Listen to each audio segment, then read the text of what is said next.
Dr. Ken Brown is here. That means we have access to one of the great minds in gastroenterology. No pressure, doc. But seriously, he's one of the most innovative thinkers in this area.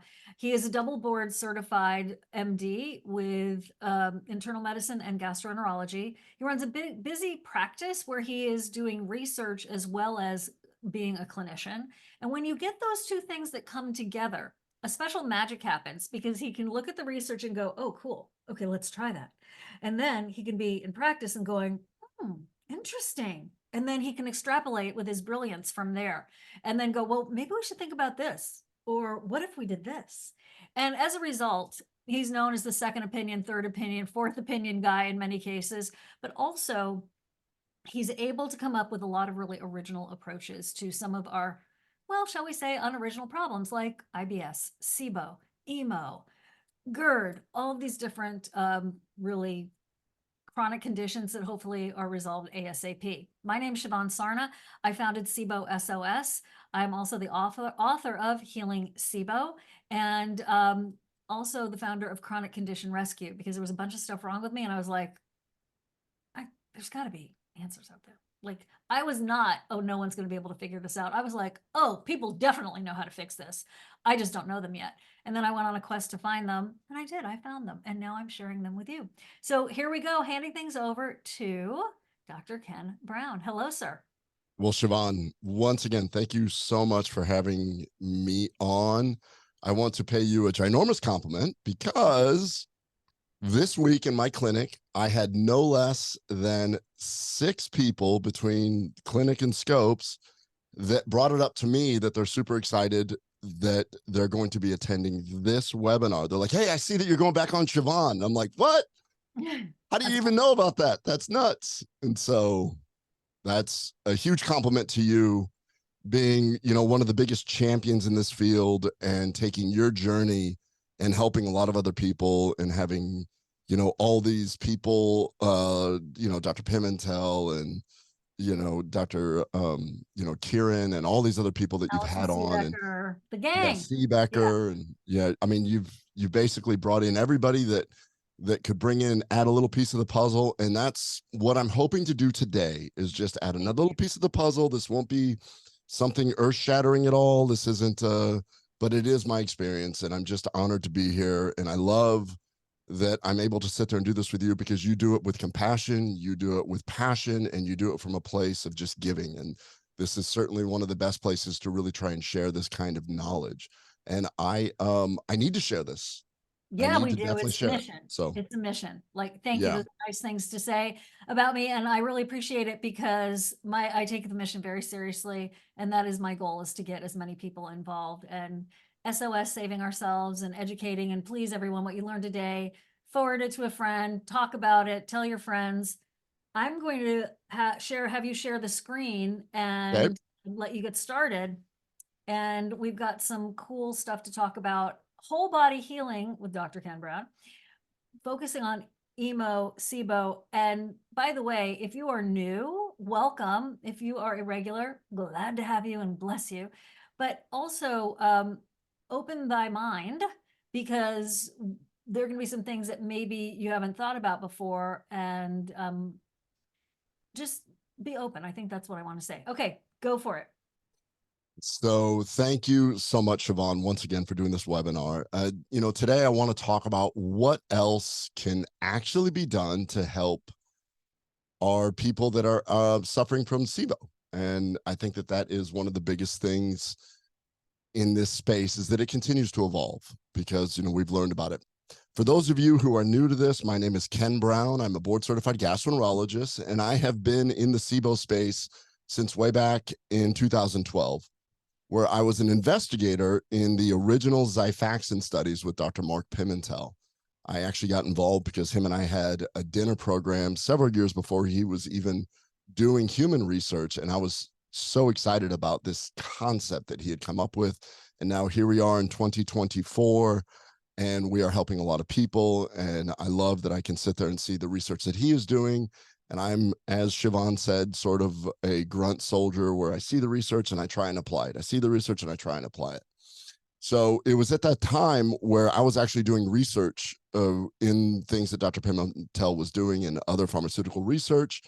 And I realized that there was this huge gap between the traditional pharmaceutical stuff that was going on and what we actually could potentially do in natural space. And that's how I have slid more into a functional gastroenterologist. And as she has mentioned, I tend to treat some of the tougher SIBO people who seek second and third opinions. So I want to describe what my typical patient looks like. So my typical patient is someone who has had years of bloating, pain, and bowel issues. They have multiple food intolerances, brain fog, fatigue, trouble sleeping, anxiety is also on there. And they often have a new diagnosis of an autoimmune issue, possibly thyroiditis, possibly arthritis, possibly skin issues as well. And they tend to carry this diagnosis of irritable bowel syndrome.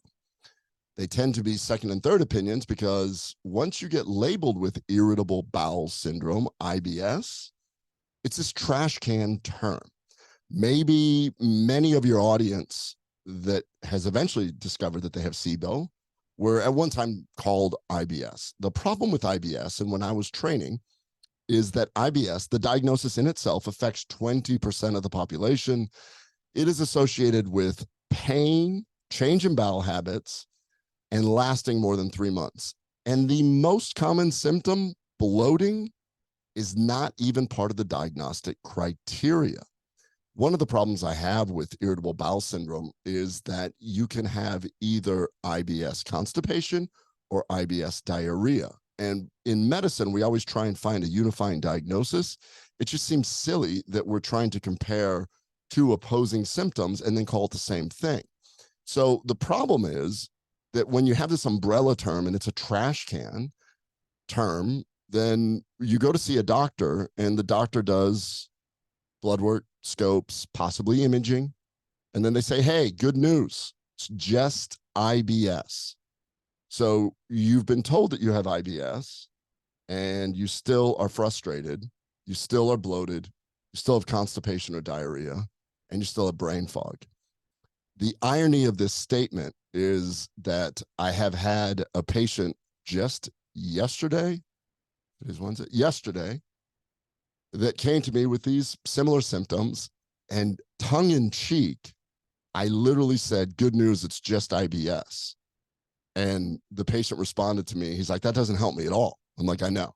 Here's what I think you should do. You should turn into this webinar that I'm doing on Wednesday, and hopefully they're on here. I'm not, saying anything, but it's so classic that it becomes the norm for people.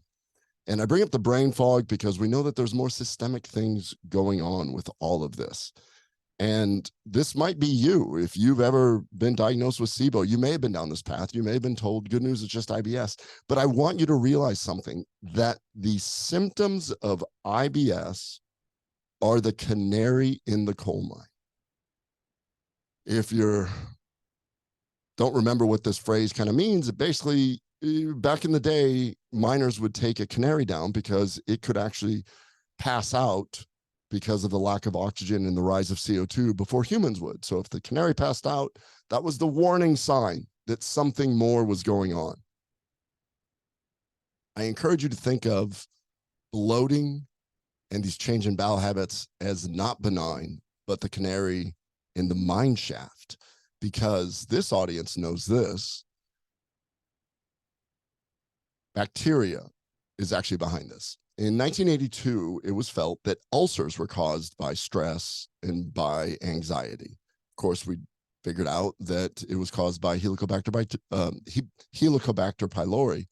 But we also realized that now, 12 years ago, when I was doing that research for Dr. Pimentel, and we ended up getting published in the New England Journal of Medicine, it was determined that these symptoms of IBS are actually due to bacteria. Not that bacteria are good or bad, it's just that bacteria are going in the wrong place. This is super rudimentary for the people that have been through her courses, that have read her book, but occasionally there's somebody that discovers this that's fairly new, and I just want to make sure that we're all on the same page here. So if you're new to Siobhan's community, SIBO small intestinal bacterial overgrowth, is when bacteria are growing where they shouldn't be, which is in the small bowel. Now, the small bowel should be sterile, and we have trillions of bacteria, thousands of species living in our colon. This is what we call the microbiome, which in a whole separate discussion that we could have, the microbiome is the new frontier. That is truly what is going to keep us young. That is truly what is going to keep us healthy in the future. And protecting that is a whole separate conversation. But when we talk about gut health, I'm referring right now to bacteria growing where it shouldn't be. So the small bowel should be sterile, and something happens. You have an infection. Dr. Pimentel will show you that there is blood work that you can check that shows that there are antibodies if you were to have an infection, and then you can have this dysmotility. And I say dysmotility because dysmotility means movement in the small bowel, peristalsis. When something affects that, then bacteria can grow. Once the bacteria grow, well, then they can start producing hydrogen. The hydrogen can then be used to make methane if you have a certain type of kingdom, it's called Archaeobacter. It's funny, Siobhan, because people have become so educated in this community. This is where the IMO comes from. It's the intestinal methanogen overgrowth. When I'm talking to my patients, I can't quite get there that quick. I just have to explain that there's something creating methane. This is the Methanobrevibacter smithii, which is an Archaeobacter, intestinal methanogen overgrowth. So if you produce methane, then we know that you will actually slow the intestines down, and this is what ends up resulting in constipation. Now, if you have diarrhea, we now realize that that is caused by a production of hydrogen sulfide. Now, hydrogen sulfide comes from a much larger genus of bacteria. In fact, there's many different types of bacteria that can produce hydrogen sulfide. And I just recently listened to a summary of the American College of Gastroenterology by Dr. Pimentel, and he and his lab are really narrowing down which bugs are producing this so that we can start tailoring the treatment a little bit better. But in the meantime, what we do know is you can have constipation and you can have diarrhea, and it all stems from gas being produced by the bacteria. But this is what is generally talked about. When I log on to webinars and listen to experts in the field like Dr. Pimentel, we're always talking gas. But what I want to do is I want to shift the discussion from the production of gas more to the situation that we need to realize that SIBO is actually causing inflammation. Understand that all health begins and ends in the gut. When you have SIBO, this bacteria is not a benign process. It is not just IBS, and it is not just SIBO. This overgrowth is not normal, not welcome, and the body definitely reacts to it. It ultimately causes inflammation. This is why I state that bloating is the canary in the mine shaft. It's the warning sign. So when we look at how it causes inflammation, this is a bit of a busy picture here, but you're going to notice a pattern. When there is something in the intestinal lumen, allergens, bacteria, possibly even irritants from the diet that we eat, your intestinal cells are generally very tight, and the body has these things called dendrites that reach up in between them, sample it, and it hands it to this mast cell right here. That mast cell then sends out signals, and a common signal is histamine, which goes to the nerves, histamine, which goes to the muscles, histamine, which goes to the blood vessels and to the B cells, which then turns on this inflammatory cascade. So the body senses something, turns on this inflammatory cascade, and it uses signals from mast cells, one of them being, one of the most important being, histamine. So when this happens, we know that this inflammation has actually been linked to skin issues, obesity, depression, dementia, liver problems, heart disease, and the list goes on. In fact, it is now believed that inflammation is the reason why we age, and so on and so on. So when we talk about inflammation and we talk about SIBO, this is where I want to change the angle a little bit. And I want to talk about something a little bit different, specifically that mast cell. And what I mean is we have an enzyme called diamine oxidase. Diamine oxidase is an enzyme produced by the intestinal cells specifically to control the amount of histamine triggering this inflammatory response. What you're looking at is a 3D model of diamine oxidase, and those little fence-like structures, that's histamine. That's its job, is to bind histamine, neutralize it, and make sure that we have just enough histamine, because it is important, but too much of it creates a huge problem. One of the first things that actually happens when all this bacteria is sitting in your intestines. Now imagine this is a 3D model of bacteria and it's creating inflammation. One of the things it does is inflammation damages the cells that make diamine oxidase, known as DAO. In the SIBO community, you may have heard of DAO. This inflammation impairs DAO's ability to work. So not only does it damage the cells making it, but the ones that do make it, they don't work very well because the inflammation's screwing with them. This low DAO actually results in a decrease in pancreatic and intestinal digestive enzymes.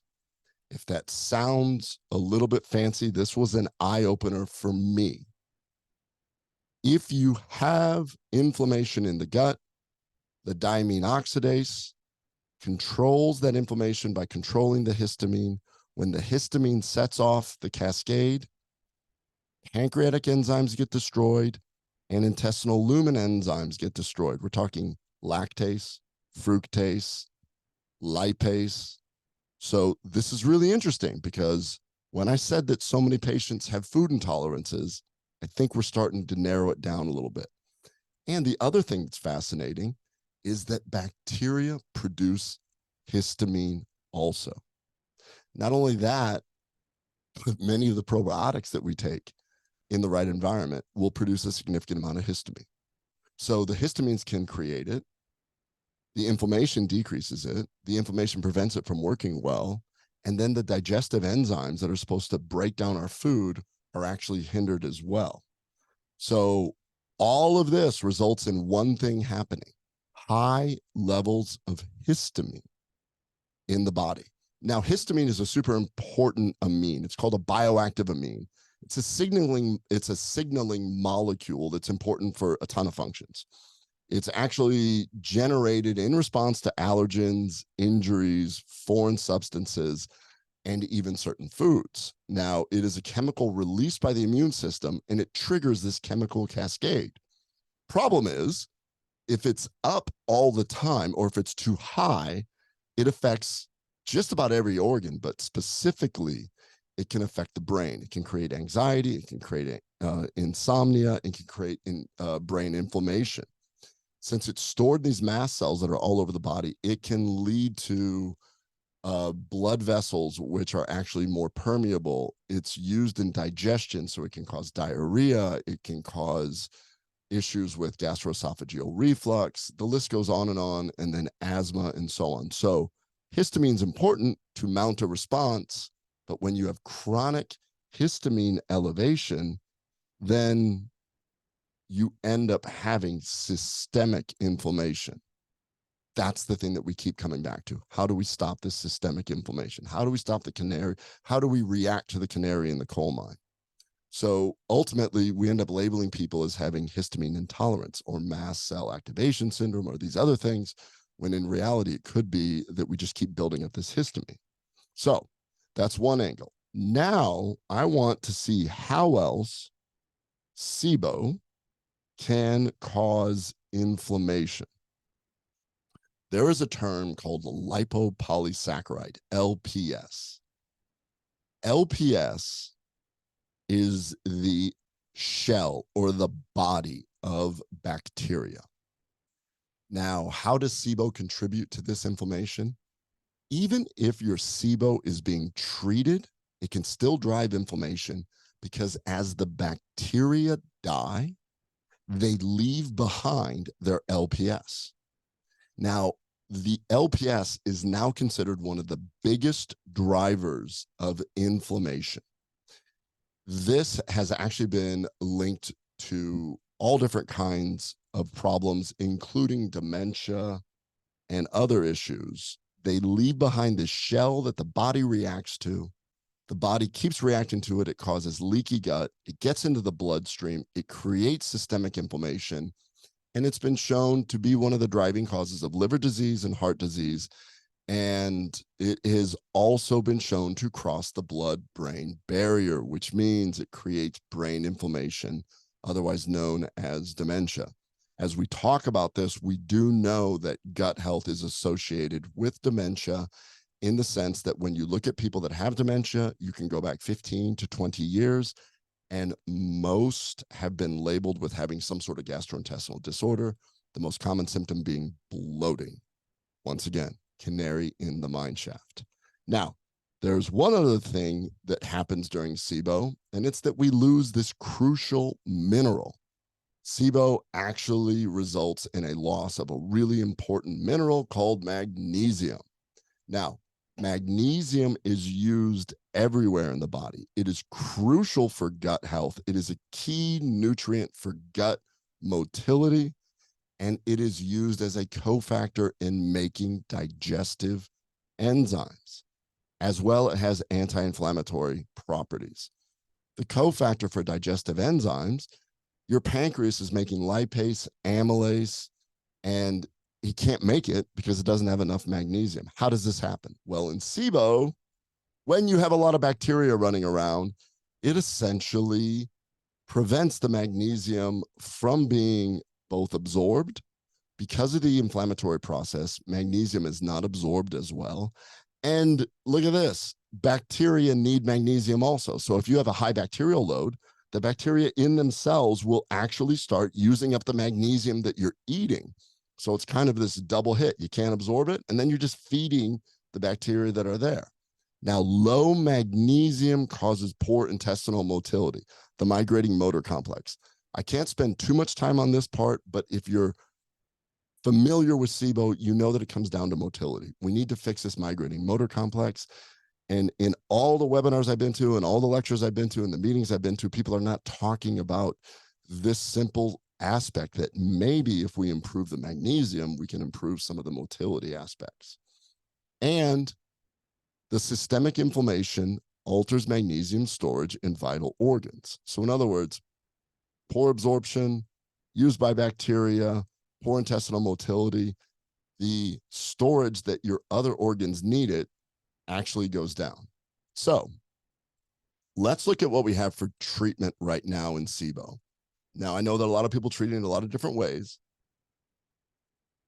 but generally speaking, what we have is we have antibiotics, natural solutions, shameless Atrantil plug right there, pro-motility agents, and very restrictive diets. The restrictive diets being FODMAP, SCD, elemental diet. Those can also be low in magnesium. So this is where I'm coming in. I'm treating all these people. I'm constantly thinking, how can we improve this? So if I were to try and improve this, I would think, well, first, let's stop the inflammation. Let's control the histamine level. Let's get rid of that little bugger LPS, and let's restore the magnesium levels. So been working on this for about a year, and that's when we came up with the SIBO support box. This is the SIBO support box. I am excited to share this with this community because for the past year, I've treated over 500 people with this box and seeing incredible results. This is the official pre-launch. So we're pre-launching with this community, with Siobhan in particular. Thank you. And I wanted to do this. I contacted Siobhan. I said, I think I figured something out. And I really think that I want to share this because she, as we discussed in the very beginning, has been a champion for this SIBO community from the very beginning. And I want to make sure that anything that I'm seeing that's working, her audience, her community, her tribe gets first crack at all these things. And that's why we're making it available as a pre-sale, as a pre-launch today for her community. So what the SIBO box consists of is pre-portion packaged.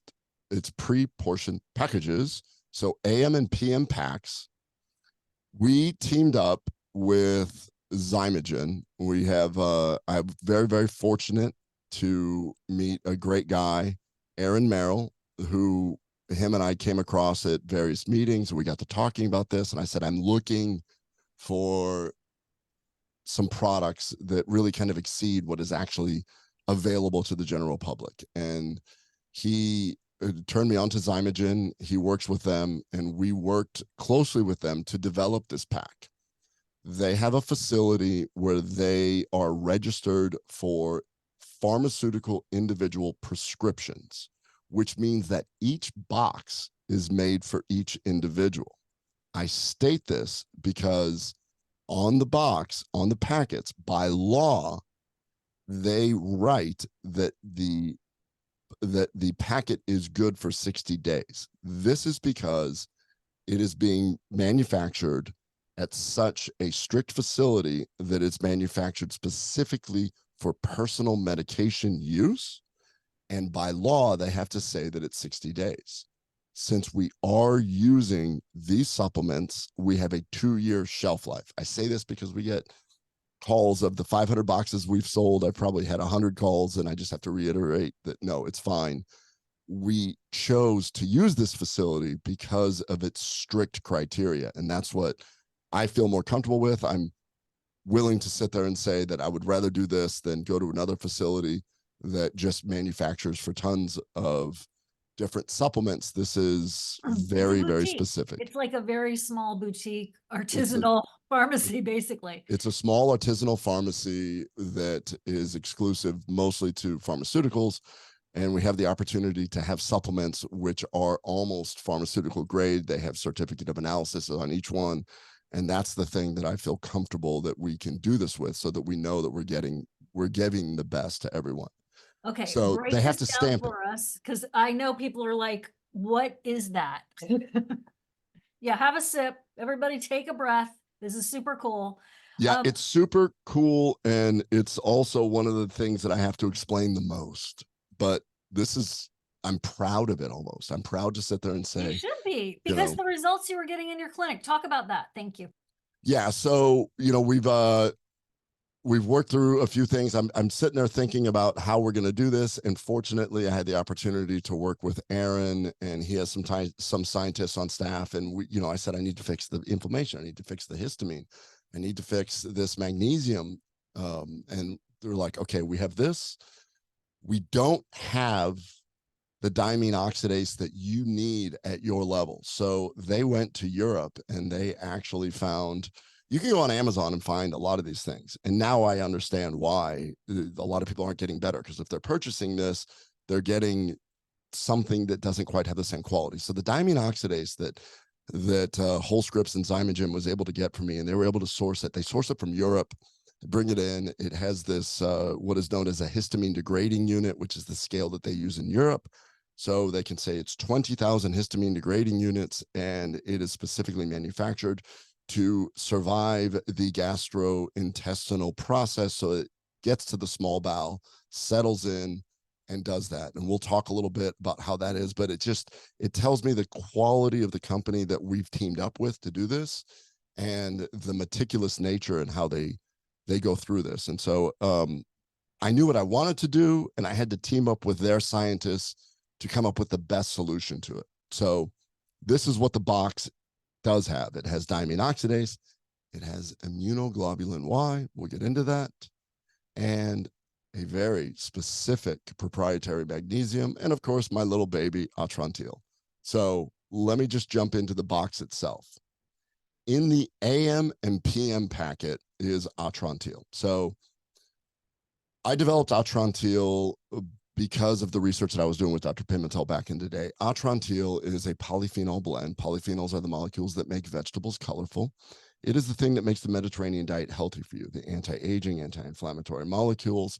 Very specifically, we put together 3 very large, stable polyphenols that actually do not get absorbed, but they work in the small bowel, which is why we were able to have 2 clinical trials related to bloating and constipation. In other words, methane predominant. I circled the Cabratra right there because that is one of the world's largest, most stable polyphenols that actually has defense against Archaeobacter, which produces methane.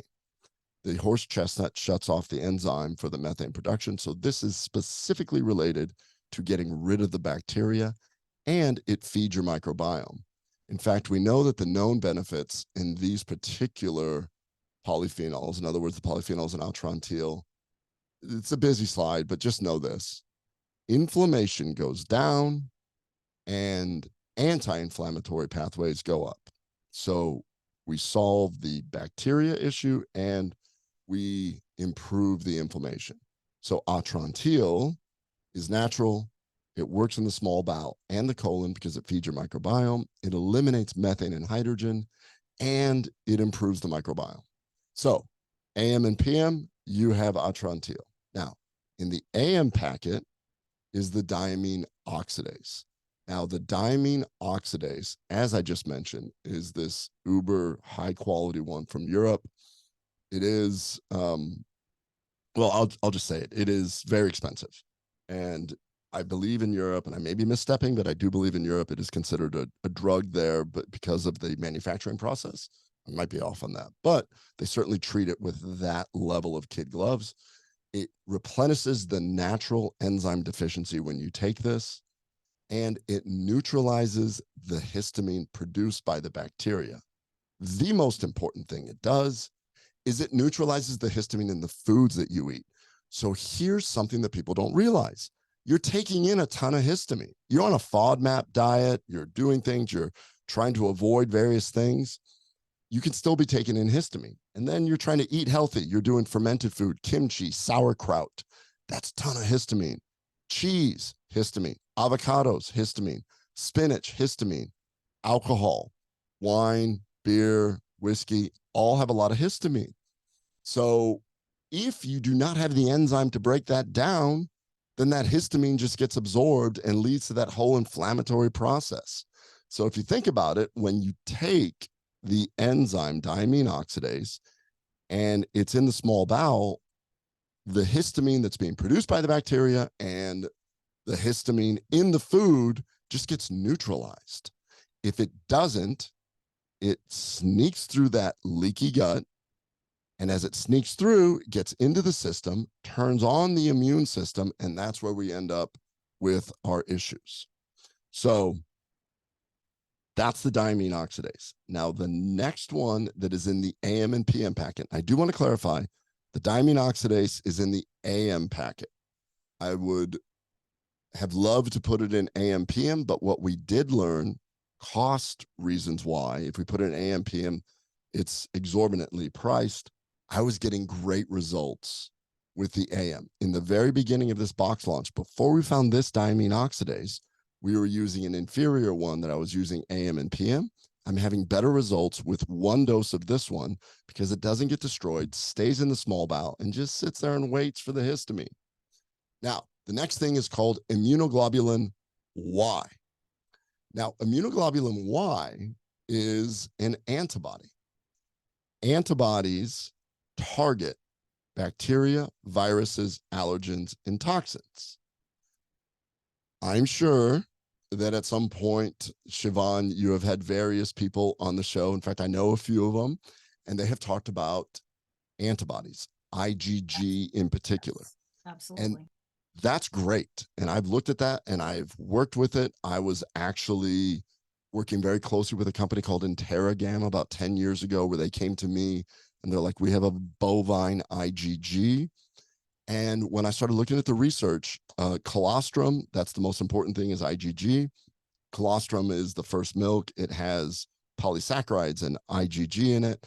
And that's initially where I went. And fortunately, when I'm talking to these scientists at Zymogen, they're like, we have something which is a little bit different. As a gastroenterologist, you might want to see this data. And what they showed me was that IgY, which actually comes from eggs, chicken eggs, is more stable. And so the study, what they showed me is if you're trying to clear the small bowel in particular, IgY doesn't get degraded like IgG does. And I'd never come across that before. And I'm like, wow, okay. So it does essentially the same thing, but it has a longer stable passage. So IgG is extremely good because I've used it a million times and used it in various forms. I've used colostrum and everything. But when I found a very highly stable IgY, we got to go with this one. And the key to this is that if you think about it, when it binds to these various things, it's like a cleanup crew. And since it doesn't get degraded, it just moves through the intestines and it starts picking up that nasty lipopolysaccharide. It has antibacterial components. It'll grab viruses and fungi and allergens, plus any toxins. So when I was working with Interrogam with their IgG, they really encouraged people, if they were going to go traveling or anything, to take the bovine IgG because it bound toxins which would cause travelers diarrhea and such. Now we know that IgY can do the exact same thing. And those things, lipopolysaccharide, bacteria, viruses, fungi, allergens, toxins, all lead to leaky gut. So you get rid of that, and we now know that we can start healing the leaky gut. That is super important to prevent the autoimmune issues and the systemic inflammatory process. Now, the final thing, we already discussed why people with SIBO may have a lower magnesium. So how do we replenish that? In the evening packet, we have a very specific magnesium blend. It is magnesium glycinate and magnesium malate. Magnesium glycinate is specifically known to improve sleep quality. It decreases anxiety. It improves nerve transmission, and it is a mood stabilizer. Magnesium malate is known to improve muscular function, in other words, motility. It reduces inflammation, it enhances energy production, and it actually increases bone density. So these two are highly absorbable. There are many other forms of magnesium out there. The cheaper ones actually are poorly absorbable. So we know that we need to have this magnesium. So ultimately, by making sure that the magnesium is replenished, it increases intestinal muscle peristalsis, motility. For the seasoned SIBO people, this is called the migrating motor complex. It increases digestive enzyme production. It does this because it's used as a cofactor to make digestive enzymes. And it's been known to decrease inflammation. Hence, we end up with the SIBO support box being shown for the very first time to Siobhan's audience. Science-based, doctor-developed, patient-proven. We've done this for the last year and having incredible results. And ultimately, what are we doing? We're getting rid of intestinal bacteria, Atrantil. It improves the microbiome health, Atrantil. Decreases inflammation, all of them. Decreases high histamine levels, diamine oxidase. Removes LPS, IgY, and replenishes magnesium, improving motility, magnesium malate, increasing digestive enzymes, both magnesiums. So I would now open it up to questions. Okay. And Cool. if anybody has any direct messages to me, it's probably easiest just to go to @GutCheckProject on Instagram. Okay, cool. All right. That's a great resource. Thank you. First of all, that was fantastic. Wow. Breathe, take a breath. Oh my gosh, Joanne. Yes, I know we all need this. That was a lot to absorb. Everybody's getting the replay. So if you want to watch it over and over and over again, we will email you the replay. And it is on our Facebook group, SIBO SOS. So if you want to join there, you can also watch it on demand there, and on our YouTube channel, SIBO_SOS. Okay, couple of things. Clarissa is here with me behind the scenes, and she popped the 10% off link if you wanted to get in on the box. First ever out of the gate. You know, I love to arm wrestle my friends for the biggest discounts and exclusive deals for the community. I'm a very good arm wrestler. And so that's in the chat. And it's you know, worth, if this is a fit for you, wanted to get it to you at a great price. The boxes aren't made yet, right? Because they're at the pharmacy. So yeah, so we order, we get them made. They're basically made for the person ordering it. And, you know, so it's not a overnight Amazon type thing. It yeah. will take about 10 days to get it and then, you know, shipped out, but it's definitely worth it. Now, hold on, before you start anything else, I have to just ask you the burning question, which is, you use this set of formulations with clients, patients in your clinic. What were they finding? Like, well, tell me some of their results. so I've tried it in, you can think of every single setting possible. I've tried it in a new diagnosed SIBO person. We did, you know, and like when I second opinion, I'm throwing the kitchen sink at them. So I'm doing Xifaxan, especially for constipated, Xifaxan, neomycin, Atrantil, and Motegrity at night, if I can get the insurance to pay for it. While we're doing that, if they're willing, then we can do the box with it. I had great results with that. I also had great results with people that said, that's a whole lot of pills. Let me take it. And then they started to slip 2 to 3 weeks after getting treated. I said, get the box. And then they stabilized with that. It really helps with compliance, right? Oh, 100%. So the whole pre-packaging thing seems like a superfluous thing, but it works.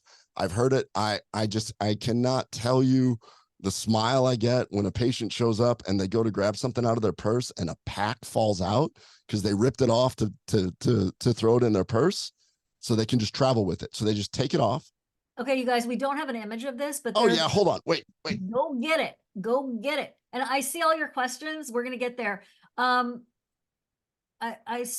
He's not customizing the box, but they're not made yet, if that makes any sense. Like, I'd like 12 chocolate chip cookies for my favorite bakery. They're not customizing them for me, but they haven't made them yet. So that's what it's like. Good bakery analogy, Siobhan. Yes. Siobhan, it was in the next room. I'm coming. Okay. I'm on. So it comes like this. So you'll get your box.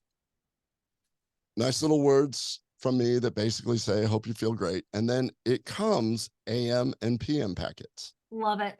Love it. Yeah. Love it. Love it. Okay. All right. Were you going to finish a thought? And then I'm going to get into these questions. I'm going to ask you some yes or no quickies, and then I've got some intensity for you. Can you do me a huge favor? Yes. We'll be back in 30 seconds. You hold down the fort. Maybe Breathe. get Eric to talk a little bit. Breathe. Hey, Eric. Okay, they do not ship to Canada at the second. They are willing to try. It's like literally so new, you guys and gals. They're willing to try. Ramona, you might be a good one because we know you and love you, and you know who we are.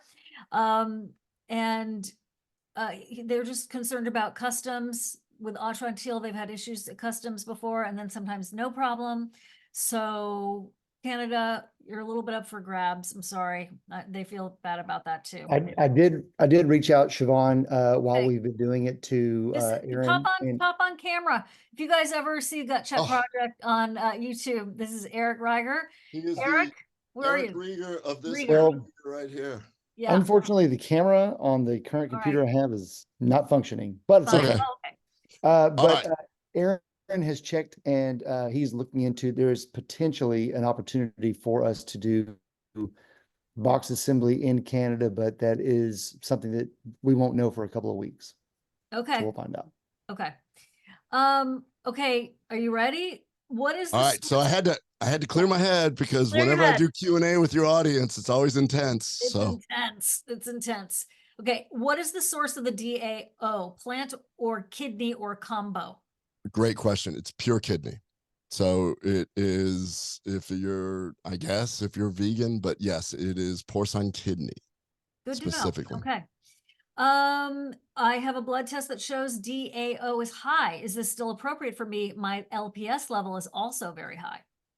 That's interesting. So I have done a little bit of research on DAO levels, and considering that the DAO that we're looking at should be intraluminal on the villi, DAO in the blood could mean that it's being manufactured and not being released. In other words, it could be the damaged cells not being able to come out. So the level in the blood does not coincide with its function. So I would actually say that it's probably more appropriate for that person, because why isn't it in the area where it should be? Okay. There is not available on full script at this time. What is the retail cost? How much is a box?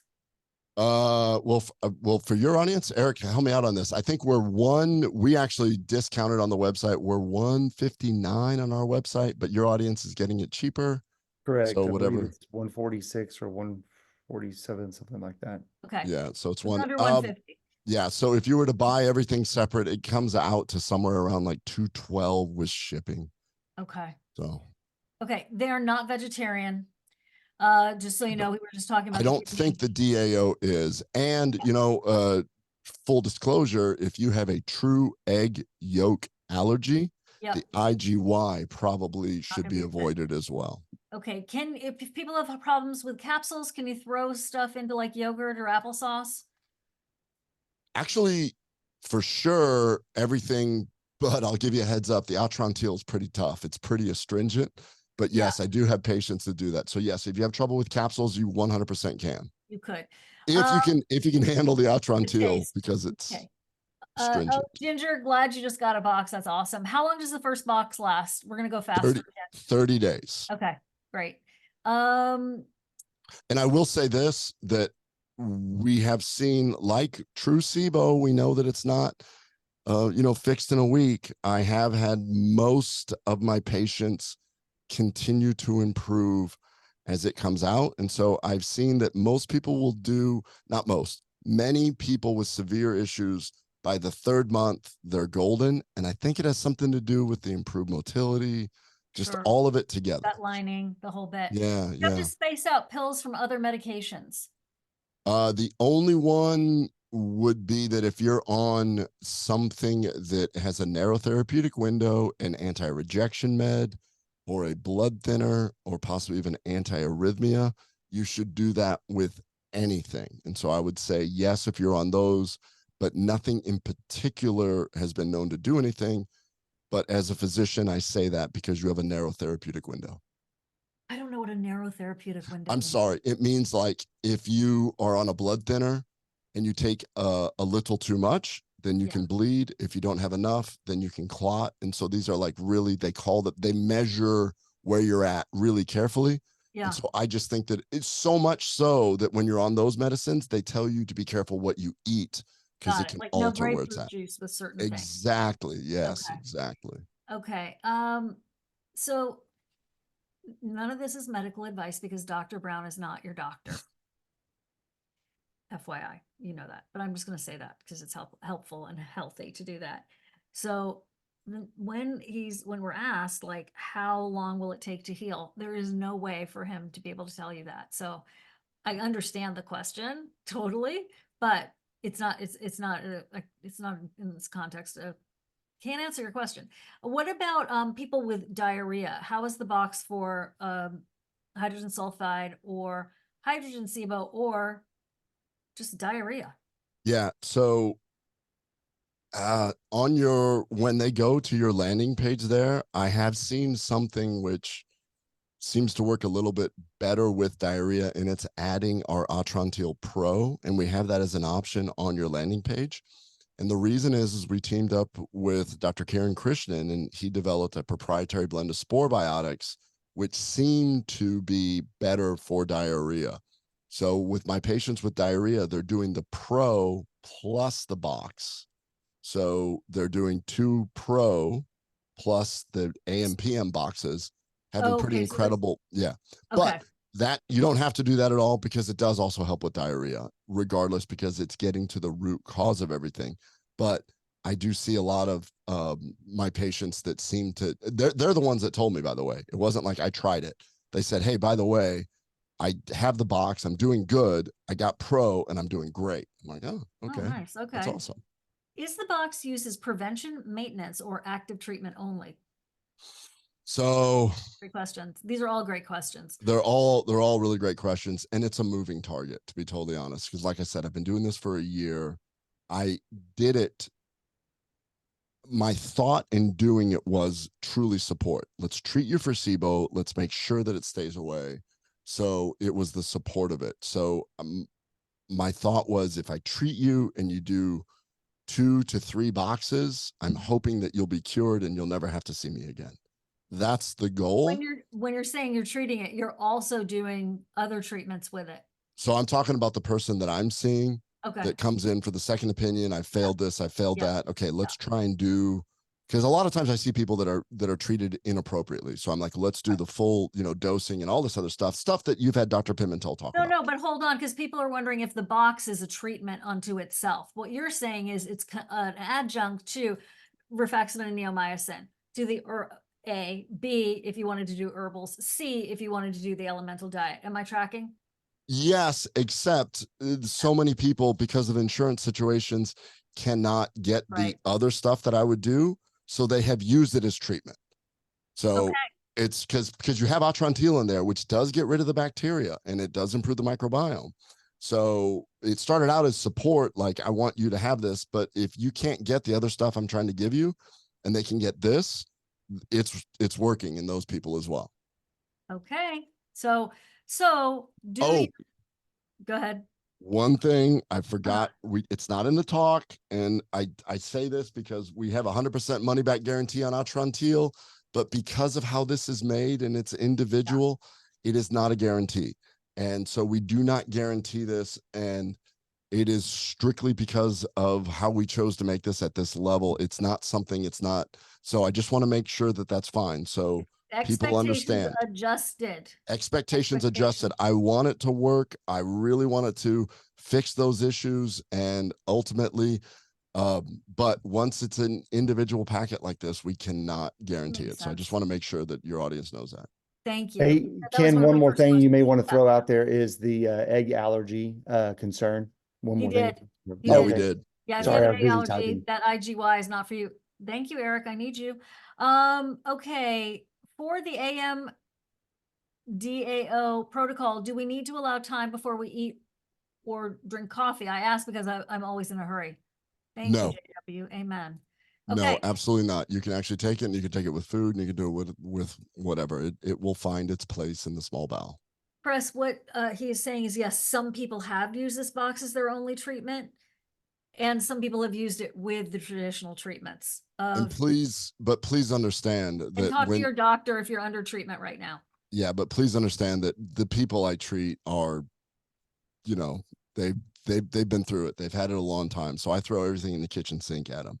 So I don't get the people that maybe somebody's here that just recently started to get it bloated. I don't get the easy ones. So, is there a super high dose of Atrantil we could try if the 3 caps hasn't really helped? You do up to like 8 caps. Yeah, I do a lot. So we do 2 caps 3 times a day is what we studied. So it isn't just 3 caps. Remember, it's 2 capsules 3 times a day. I can go down this rabbit hole here, but I've seen this very interesting phenomenon where I'm treating people that have really failed everything. Yeah. And I'll check a breath test, and the breath test is something I don't hang my hat on, but I will see a persistent early elevation, and I mean like 15 minutes rise in hydrogen. And then it dawned on me that I'm like, wait a minute, your bacteria is so high that by the time the Xifaxan, neomycin, Atrantil are finally waking up or getting out of their capsules. So dosing may be dependent on, if it's very low, you're going to need a higher per dose amount. So 3 to 4 at a time. But if it's very high up, that's where the person that asked, can I open the capsules? And I've actually had some incredible success with people doing that. So it's, once again, it's a moving target. And these are the things that we learn. Can you use it alongside these other treatments? The answer is yes. Right? Yes. Yeah. For sure. Can a person take their, we already did that. Awesome stuff. Will there be an Atrantil Pro version of the support box? Oh, great question. So yes, we're in the process of doing what I'm calling a gut support. The problem with doing box like this, we do have a special for Siobhan where the Pro can be added to the box, which is how a lot of people are doing it. We are going to do a box, but it just comes down to how do we do this in a cost-effective way while still maintaining this high quality. Can you take And it if you're pregnant, honey? oh, short answer, just no. Nobody wants to Good. touch that with a 10-foot Yeah. pole. Yeah. Okay. Do I stop all other SIBO nutritionals? There's no counter. No, I don't. Yeah, Yeah. no, I don't know. I've yet to come across something which would be counterintuitive unless it was slowing the motility down for some reason. But most of the time, remember that most of the other SIBO, let's say herbal alternatives, they're smaller phenolic compounds. So if, when people take green tea extract or curcumin or quercetin, these are just smaller flavonoids of the larger molecule, which is like studies have shown that when you take quebracho and chestnut and you digest it and then put it through fermentation, meaning you put it in a microbiome, we now know that quercetin is there, green tea extract is there, urolithins are there, all these different molecules that you go to the store and you buy. And now we realize that the larger the molecule, Mother Nature has a way of finding it. And so it's there. So generally, no, you can take whatever. We have to go faster. We'll be here till midnight. Hilda, I live in Belgium. Is there a provider in Europe, not the UK, where I can order Atrantil to avoid paying high custom taxes coming in from outside Europe? My Belgian friend, thank you so much for asking that. We are officially launching in Europe. And yes, we have a manufacturing facility in Spain, and we have gotten our licensing in each country. And so, yes, we are How do they get a hold of it? I think it's in, Eric, can you help me on this? Do we have a time frame on this? Very soon, and it's just like everything. We have to wait on the EU to authorize the turning on of atrantil.eu, but that could be tomorrow. It just hasn't happened. Oh, okay. So you're waiting for the website, etc. Okay, that's great. Is it best to customize the box or take content as is? Well, in this particular It's way, customized already. yeah, it's essentially customized. You can add stuff to it, I suppose. I think you can do that in whole scripts, but I'm very specific about this one, which is why it's called SIBO support. It's not, it's not. Show the side, darling. There it is. Yep. Okay. Dr. Brown, how would you navigate IMO with dyssynergia? What would you add to treatment and physical therapy in terms of supplements or etc. if you think IMO can lead to this type of pelvic floor drama, or is there another way around? Or is it the other way around? Did SIBO cause pelvic floor, or does pelvic floor problems cause SIBO? And also, I just want to say, Clarissa, we have a special masterclass that Dr. Seebecker and I did with Dr. Rao about this. So you see if you can pop that link in. It might be $59, but it's fascinating to Christopher. Okay. Yes. Fascinating topic. I have a huge passion for this. I know Dr. Satish Rao very well. Yeah, I know you do. Our anal guru there in Georgia. Is he still in Georgia? Of that title. Yeah. Well, Eric and I have our own little favorite pelvic dyssynergy person that we've had on the podcast. Yeah, we've had her on the podcast a couple times. You need to have her on. Her name is Taylor Reyes. She is a lovely, super intelligent doctor of physical therapy. And she's well-versed in all this. The bottom line is they all go together. So they can essentially, when you have pelvic floor dyssynergy, which what that means is that in the simplest terms, you're trying to go to the bathroom and evacuate your bowels, but your pelvic floor is tightening up. And she will explain that the pelvic floor is a core muscle and you hold stress there. And inflammation creates this kind of tightening down there. So it's a two-way street. It's the brain gut thing. Dr. Taylor Reyes, I'll get you in touch with her. Look at our podcast that we did on the Gut Check Project. We had her on twice because she's so good, and we're going to continue to do it with her. Okay, what is the total HDU of the DAO? It's like 3 whatever it is micrograms. It's on your landing page. We have the exact amounts, but it's 20,000 HDU. And when we start looking at other things, when Zymogen was trying to source this for me. Their original diamine oxidase, they had one that said X amount of HDUs, then they sent it for analysis and it was lower than that. And in other words, they said, we can't launch this yet. We have to find the one that has the amount that says. So they have a certificate of analysis that says 20,000 HDUs.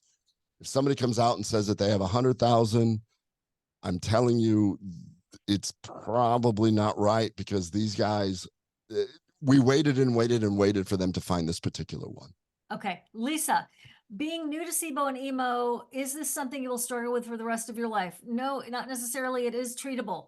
It is not diet that will cure your symptoms. It will help with, excuse me, it won't cure it, but it will help with your symptoms. She has been prescribed doxy and neomycin. Have you ever heard of that for IMO? I've not heard of doxy. I'm not a fan of doxy. It really wrecks the stomach, and you know, it does that. Neo, obviously, we use it all the time. If we talk about the different drugs that have been that have been looked at outside of traditional Xifaxan and neomycin, metronidazole is one, Alinea is another one. Doxy has been shown to help with atypical type things. We use doxy for Not for SIBO and IMO. Oh, it's just chews people's stomachs up. Lisa, It that's is. why I actually got your question going in a thread side by side, because I'm like, oh, you've been misadvised.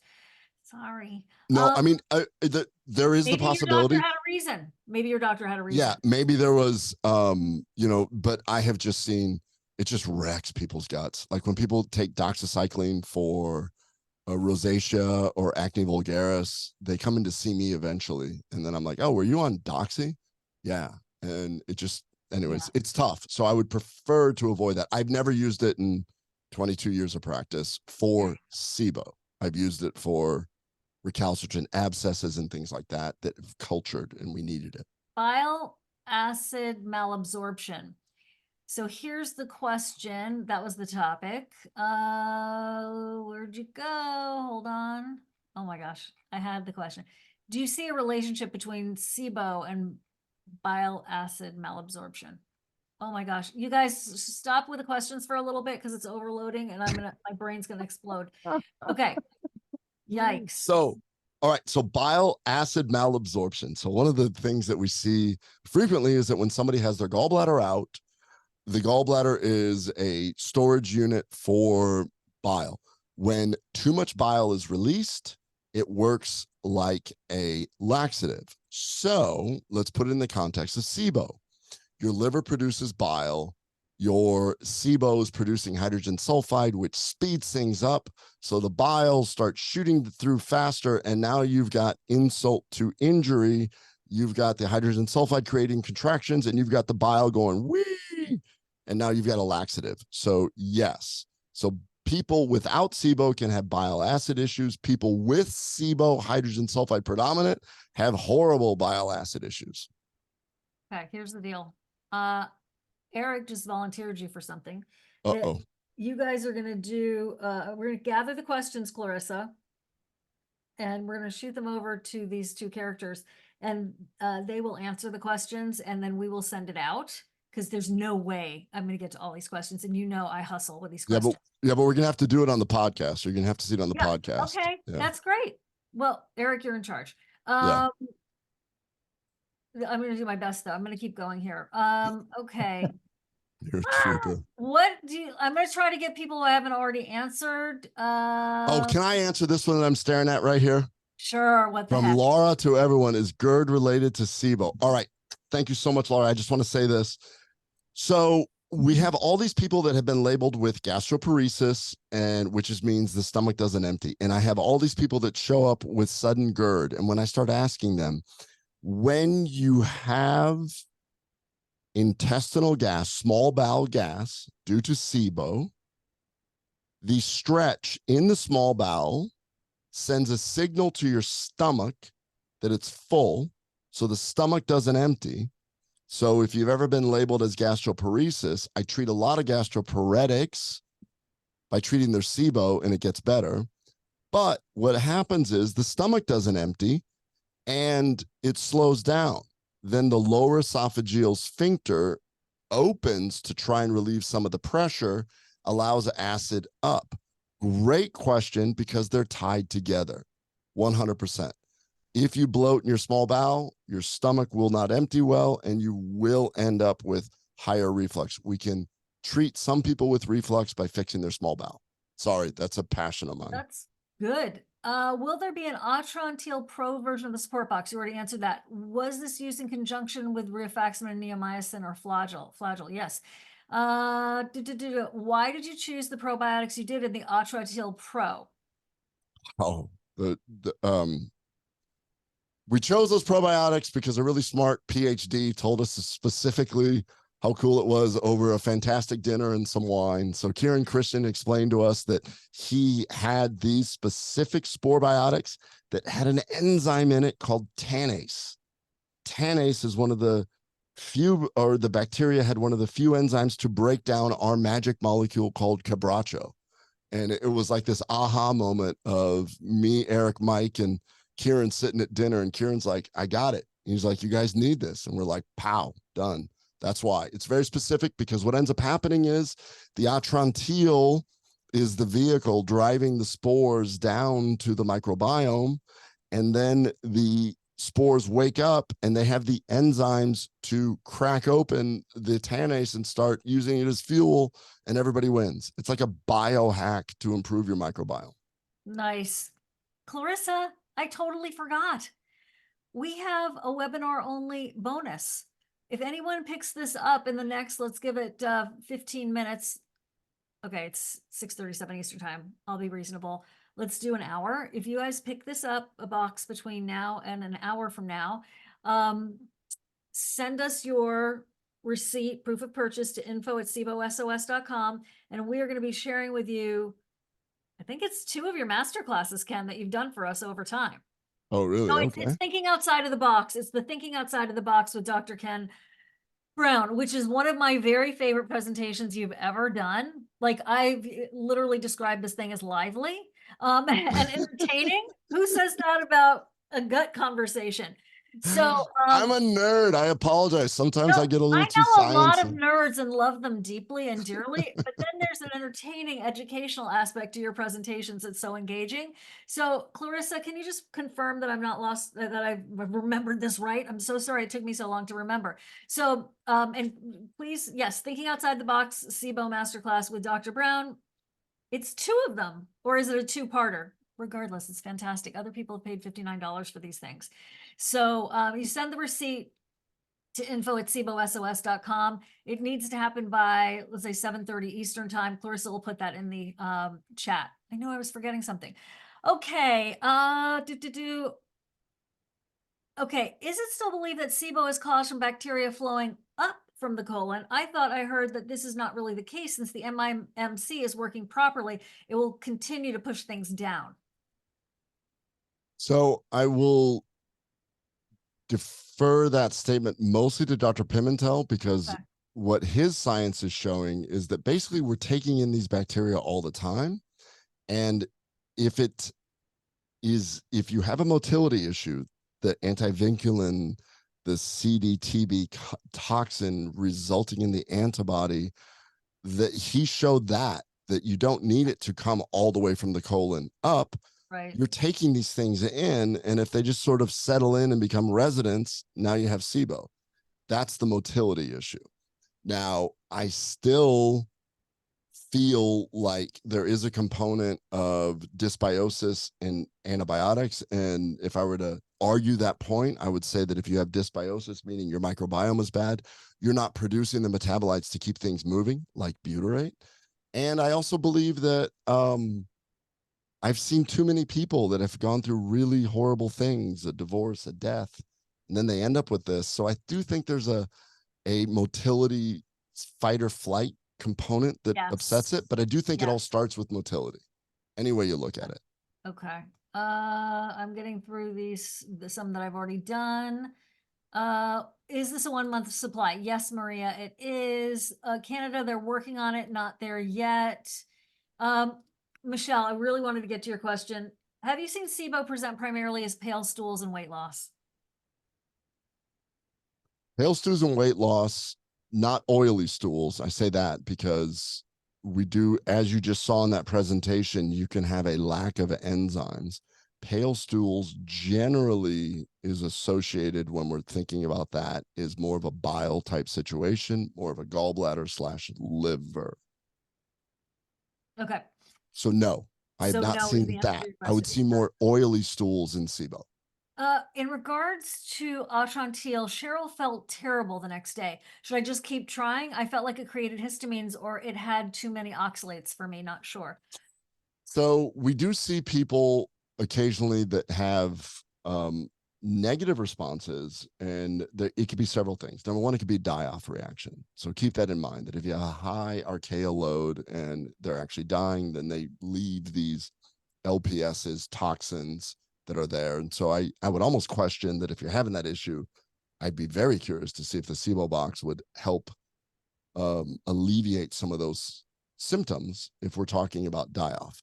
I also think that there's a very small percentage of people that may actually have a sensitivity to the ingredients themselves. Maybe, we just don't know, maybe the chestnut, something like that. Regarding the oxalates and such, we don't see that a whole lot. Like, it's very rare for that to happen. So it could be more of die-off. And finally, it could be that your microbiome is not ready to try and break down some of these. That's where Atrantil Pro comes in, when I said it's a biohack to try and help that. So what I mean by that is you need the right microbiome to take advantage of these large complex polyphenols.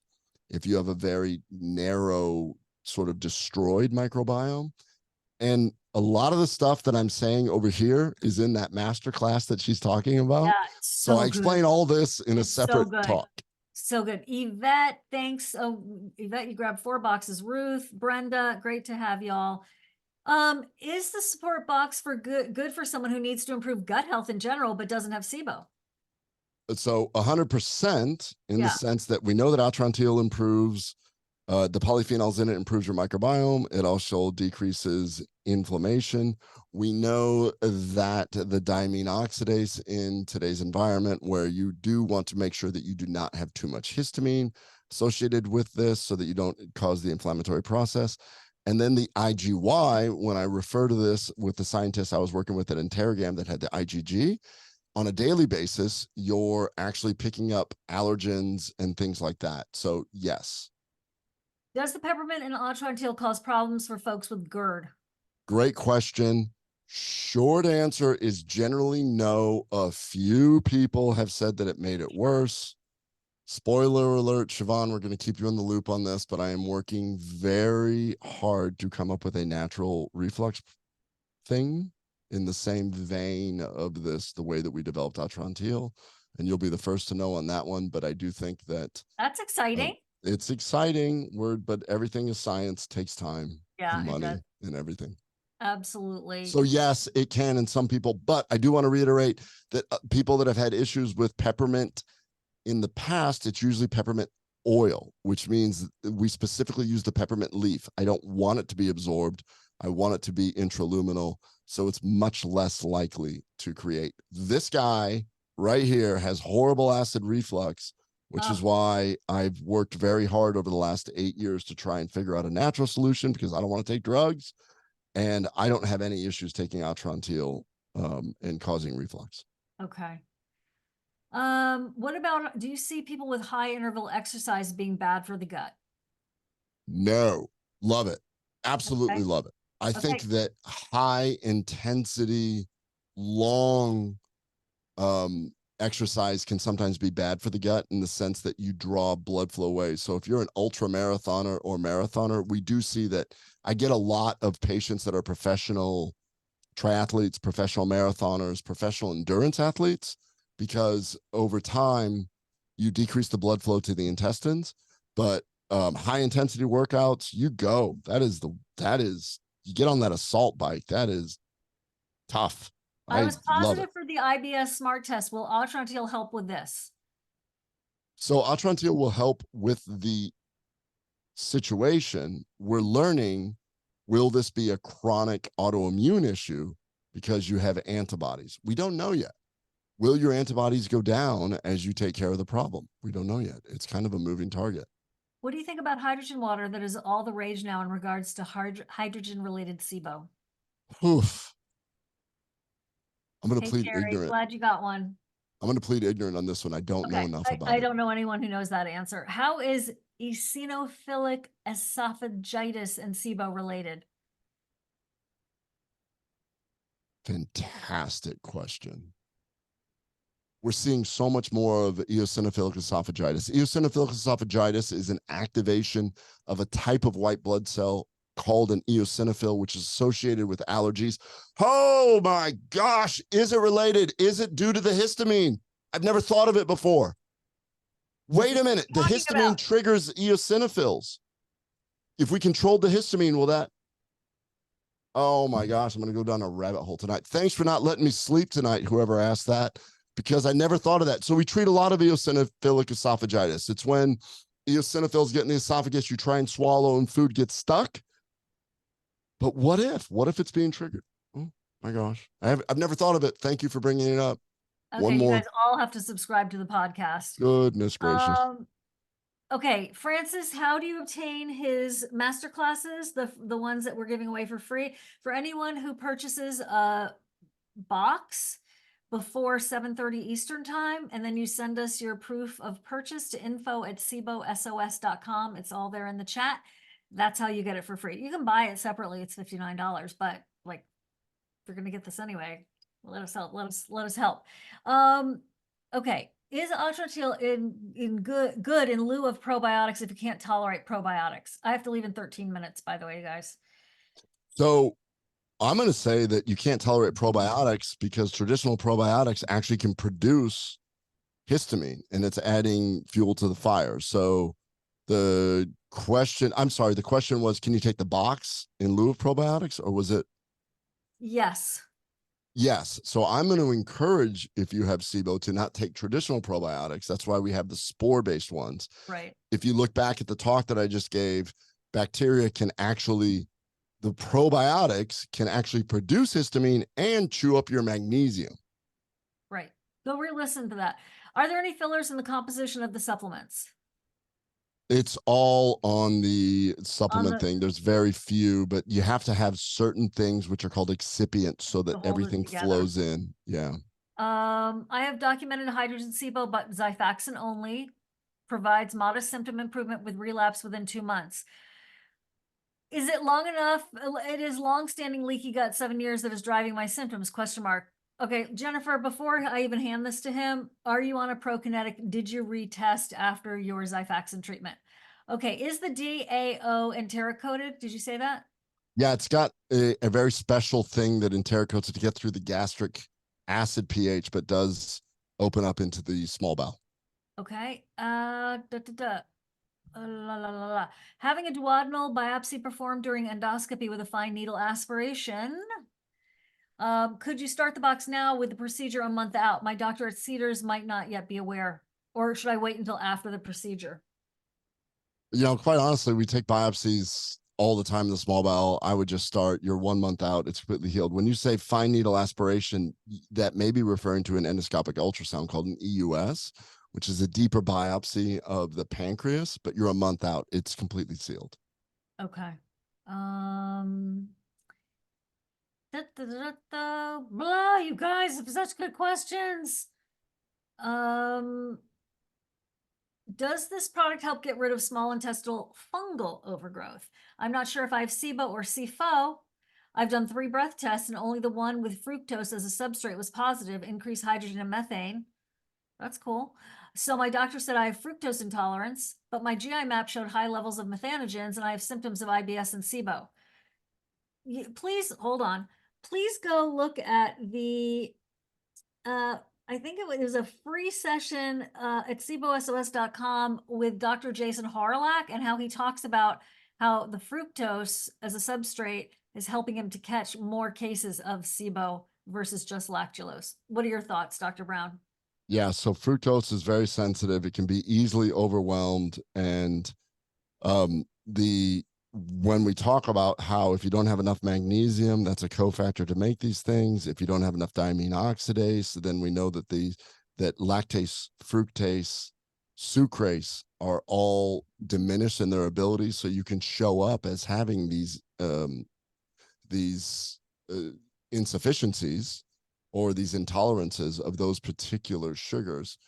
I do think that the whole concept of fungal overgrowth, this is where Dr. Rao would tell you that he aspirates for it. I have a little bit different clinical experience in the sense that I believe that it is a symbiotic organism to SIBO, meaning that it can actually produce the carbon back for methane production, but it doesn't necessarily produce hydrogen in the way that bacteria do. So this just comes down to the nuance of it.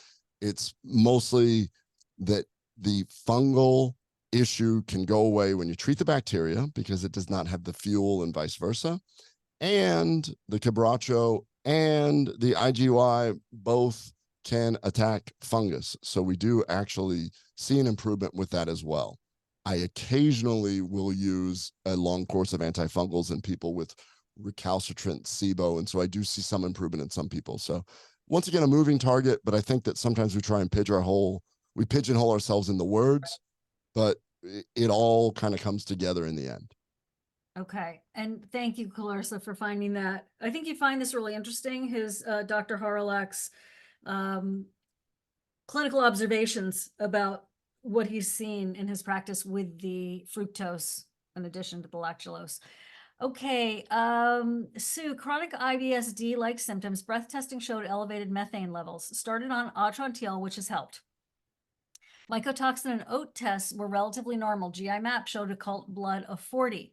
Low secretory IgA and elevated calprotectin. Have recently elevated Yeah. calprotectin? Yep. Yeah. Have recently started holozyme digestive enzymes, which are ones I love from Steve Wright, and an episode of diarrhea. Oh, they're fewer episodes.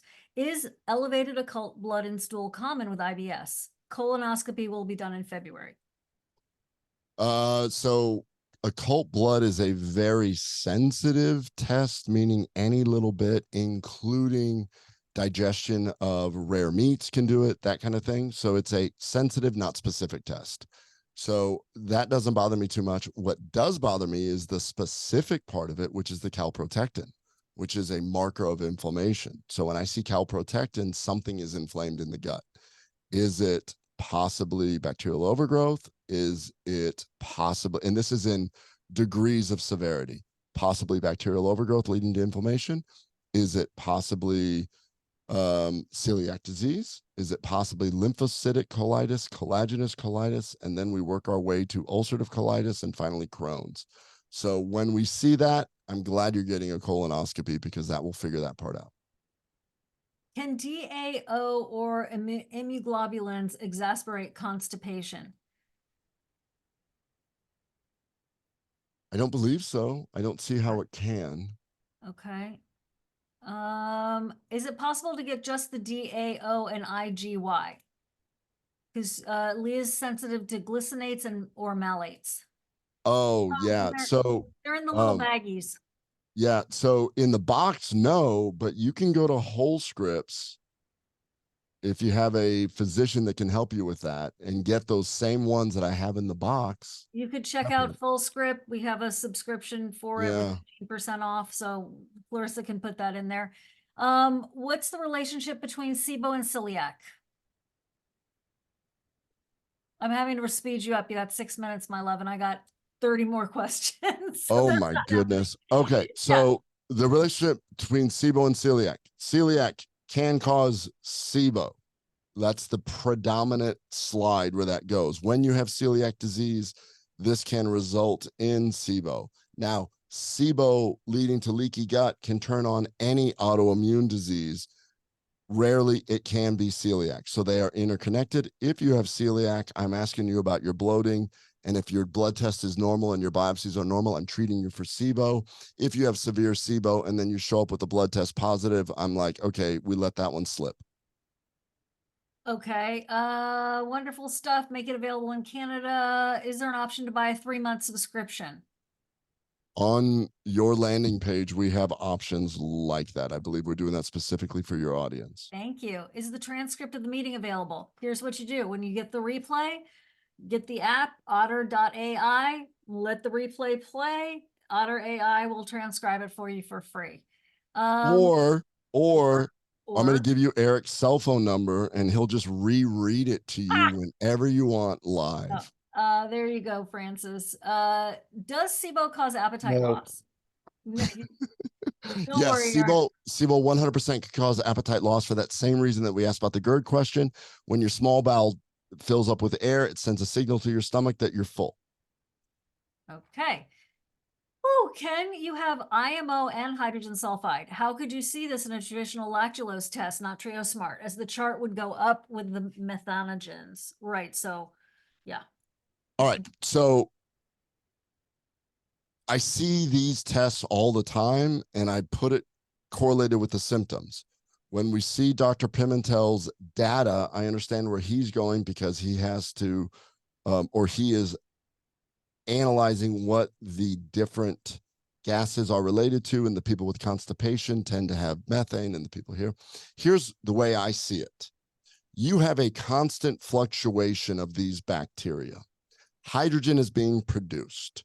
You are going to see shifts according to whatever it's going. So you can have diarrhea and methane predominant at that particular time because instead of the bacteria using all the hydrogen for hydrogen sulfide, you had some left over, so you're having diarrhea. Well, now you have a few Archaeobacter that at that moment are sucking up the hydrogen, and then you have a slightly increased risk of methane. The exact same analogy that Dr. Pimentel describes when you don't have an elevated either one because the hydrogen's being equally separated and you have symptoms, but the hydrogen's being used up. It's not a perfect test, but it's what we have. Okay. Do you keep people on a low FODMAP diet after treatment? I do not. I want to get them back to eating the way they want. And the reason is because it has been shown that if you be on low FODMAP for an extended period of time, you will have eventually some micronutrient deficiencies, the least of which could be magnesium. Is it helpful if we do a 16S or shotgun sequencing before starting any SIBO treatments? I don't know what that is. What is that? I don't know. I think you're doing like a DNA test or something. Oh, is that like one of the GI at-home stool tests? You guys do not complicate this. You do not need to do No, that. that's fine. I actually just did an article for Forbes magazine about at-home GI tests. Yeah, I think it should be out, discussing the pros and cons and the good and the bad. So short answer is, I'm glad we have the technology. We don't really know what to do with it yet. Can you take the support box while also taking Creon for pancreatic assistance? And have you ever found that patients deemed with pancreatic issues might in fact be motility issues? You're hitting my sweet spot. Yes, I treat my patients a lot using Creon and I use pancreatic stuff. And now that we know that if you have high histamine, you may actually destroy your pancreatic enzymes. And we also know that you need magnesium to make the pancreatic enzymes. I'm making all these diagnoses of basically malabsorption. And as I'm learning, preparing for stuff like this, I'm like, oh my gosh, it may not be malabsorption. It could be that we do need these extra enzymes. So yes, I use digestive enzymes a lot. Unfortunately, I've not had the same success with over-the-counter plant-based ones as I do with the prescription animal-based ones. They're just much higher and stronger. I have methane SIBO, appetite loss, and constipation. With Atrantil 2 caps 3 times a day, I got my appetite back for 2 weeks, then it stopped working. Do you have any other ideas that might help? I'm still taking Atrantil. My question is, did it really stop working, or did you now just start eating more and now your body was reacting to the new fuel for your gut? Just a thought. Yeah, it's possible. It could also be a microbiome thing. It could also be that we went from SIBO symptoms, which is bloating, to functional constipation, which my question is, if you wake up bloated, then that's when I start thinking we need to work on the constipation and not so much the bloating anymore. Okay. Jennifer, Eric, I'm sending you a picture of Jennifer's comment here, just an FYI, stand by. Okay, guys, now's the time. If you want to get the masterclass included as a free gift with purchase, then you have 30 more minutes after we wrap up here to do that get your proof of purchase and send it to info@sibosos.com. This is just a treat for those of you that showed up live. Thank you for doing that. And I want to say thank you to you, Dr. Ken Brown and Eric and the team and Steve and Clarissa and my team behind the scenes. Thank you all so much. This has been really special. Please pop some love into the chat for Dr. Brown. Susan, I'm so glad you got 3 boxes. Maria, 2. Jennifer, a box.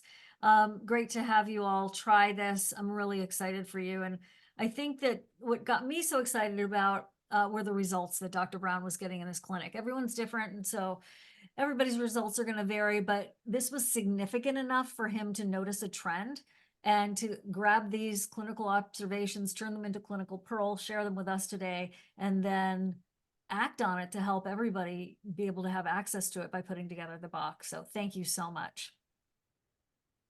Thank you. Well, Siobhan, thank you for being a champion in this particular space, and I'm excited to see what else you have going on. Your new YouTube channel and whatnot. I have a new YouTube channel starting. I'm very excited about it. You heard it here first, everyone.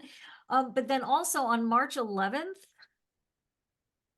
2024, the Gut Rescue Summit is going to be released, and that is an evidence-based approach to solving all your gut issues. Dr. Ken Brown contributed a very special masterclass to it.